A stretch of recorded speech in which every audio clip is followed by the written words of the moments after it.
Hi అందరికీ నమస్తే. ఈరోజు 'బ్రహ్మముడి' సీరియల్‌లో ఏం జరిగిందో తెలుసుకునే ముందు please subscribe my channel 'Chandana world 8888'. ఇక సీరియల్‌లోకి వెళ్తే అప్పు, స్వప్న వాళ్ళు ఇద్దరూ కలిసి రుద్రాణిని పిచ్చిదాన్ని చేయడం కోసం live fish, live chicken table మీద పెడతారు. అంతలో రుద్రాణి భోజనం చేయడానికి వచ్చి చూసి భయపడి లైవ్ ఫిష్, లైవ్ చికెన్ పెట్టింది ఏంట్రా శాంత అని చెప్పి అరుస్తుంది.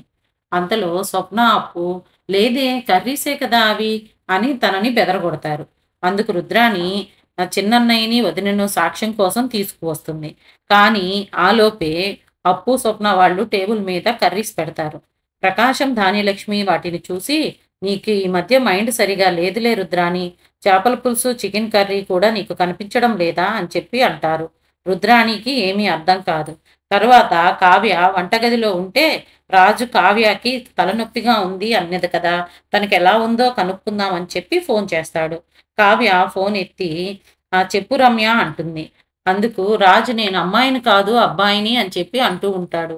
కావ్య ఏమో నాకు తెలుసులే ఇక్కడ ఇంట్లో అందరూ ఉన్నారు అందుకని అలా చెప్పాను, మేము ఆడవాళ్ళం కదండి అని చెప్పి అంటుంది. తరువాత తలనొప్పి ఎలా ఉంది అని చెప్పి రాజు అడుగుతాడు. దానికి ఒక చిట్కా చెప్తాను ఫాలో అవ్వండి అని కూడా అంటాడు. అంతలో కావ్య సరే అండి అని చెప్పి ఇద్దరి మధ్య మాటలు నడుస్తూ ఉంటాయి. ఇంతలో స్వప్న రాహుల్ని ఊరంతా తిప్పుతూ, తప్పుడు అడ్రస్‌లో తిప్పుతూ ఇంటి దగ్గరికి వచ్చేలా చేస్తుంది. ఎదురుగ్గా స్వప్న చీపురు పట్టుకొని రెడీగా ఉంటుంది. అది చూసిన రాహుల్ టీనా అంటే నువ్వేనా అని చెప్పి అనగానే అవును అని చెప్పి చీపురు కట్ట తిరగేసి ఎరగ కుమ్మేస్తది. తరువాత తన్నులు తిన్న రాహులు అమ్మా అయ్యా అనుకుంటూ ఇంట్లోకి వెళ్తుంటే రుద్రాణి ఎదురు వస్తే నా పెళ్ళం ఉతికి ఆరేసింది మమ్మీ అని చెప్పి అంటాడు. సరేలేరా ఓకే అయితే అనగానే రాహుల్కి ఏమీ అర్థం కావద్దు.